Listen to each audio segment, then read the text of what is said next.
কসবা প্রতিনিধি ইয়াসিন মনি খান এর পাঠানো প্রতিবেদন।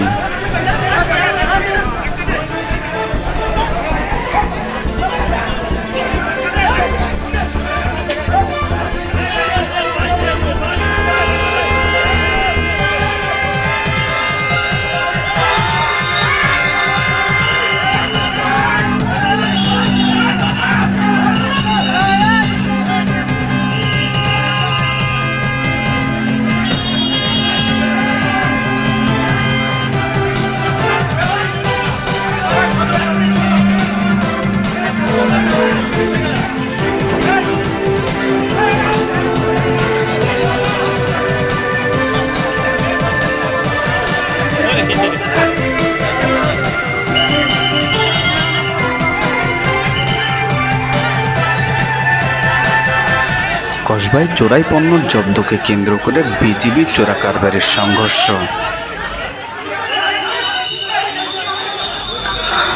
ব্রাহ্মণবাড়িয়ার কসবা উপজেলার বয়েক ইউনিয়নের নয়নপুর বাজার এলাকায় ভারতীয় চোরাই পণ্য আটককে কেন্দ্র করে বিজিবি ও চোরা কারবার চক্রের মধ্যে উত্তেজনা ও সংঘর্ষের ঘটনা ঘটেছে। বুধবার ৩ জুন বিকেলে এ ঘটনা ঘটে। সংঘর্ষের সময় উভয় পক্ষের বিরুদ্ধে গাড়ি ভাঙচুরের অভিযোগ উঠলেও এ নিয়ে পরস্পর বিরোধী বক্তব্য পাওয়া গেছে। স্থানীয় সূত্রে জানা যায়, দুপুরের দিকে সীমান্তবর্তী এলাকা থেকে একটি হলুদ রঙের পিকআপে করে বিপুল পরিমাণ ভারতীয় পণ্য নয়নপুর বাজার এলাকায় আনা হয়। গোপন সংবাদের ভিত্তিতে স্থানীয় বিজিবি ক্যাম্পের সদস্যরা পিকআপটি আটক করলে ঘটনাস্থলে উত্তেজনার সৃষ্টি হয়।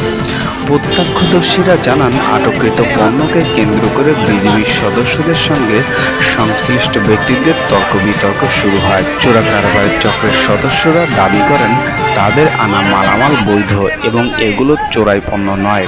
অন্যদিকে বিজিবির সদস্যরা পণ্যগুলোকে ভারতীয় চোরাই মালামাল বলে দাবি করেন।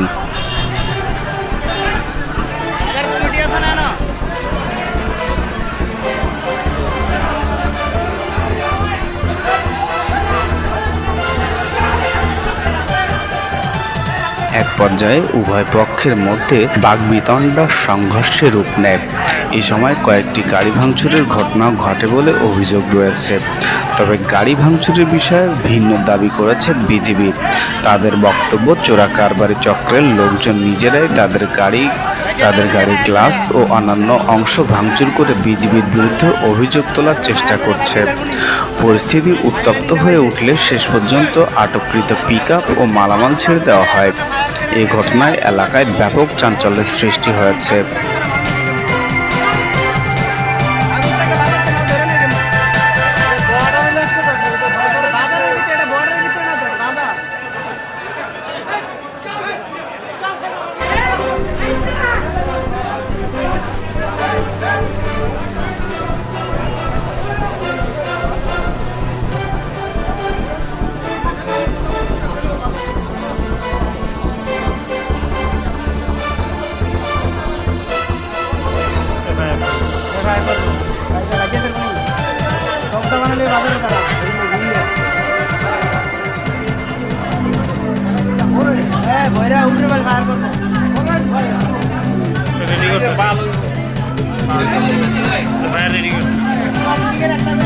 ঘটনার বিষয়ে জানতে চাইলে সুলতানপুর সাইড বিজিবির অধিনায়ক lieutenant colonel SMM Shariful Islam বলেন, স্থানীয় বিজিবি ক্যাম্পের সদস্যরা ভারতীয় চোরাই পণ্যবাহী একটি হলুদ পিকআপ নয়নপুর বাজার এলাকায় আটক করে। পরে চোরা কারবারিরা সংঘবদ্ধ হয়ে বিজিবি সদস্যদের সঙ্গে সংঘর্ষে জড়িয়ে পড়ে। পরিস্থিতি ক্রমেই জটিল হয়ে উঠছিল। সেখানে গুলি চালানোর মতো পরিস্থিতিও সৃষ্টি হয়েছিল। রক্তপাত ও বড় ধরনের অপ্রীতিকর ঘটনা এড়ানোর স্বার্থে পিকআপ ও মালামাল ছেড়ে দেওয়া হয়।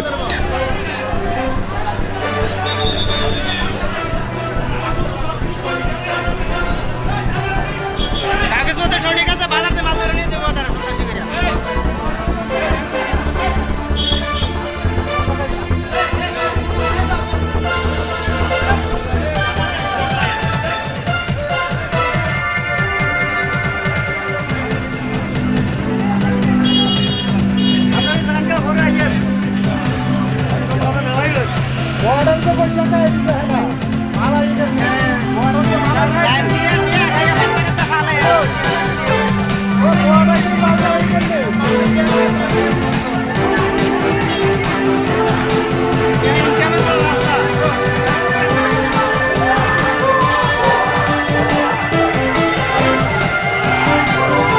তিনি আরও বলেন, ঘটনাটি গুরুত্বের সঙ্গে তদন্ত করা হচ্ছে, তবে জড়িতদের বিরুদ্ধে প্রয়োজনীয় আইনগত ব্যবস্থা গ্রহণ করবে BGB. Khairul Bashar, the financial post.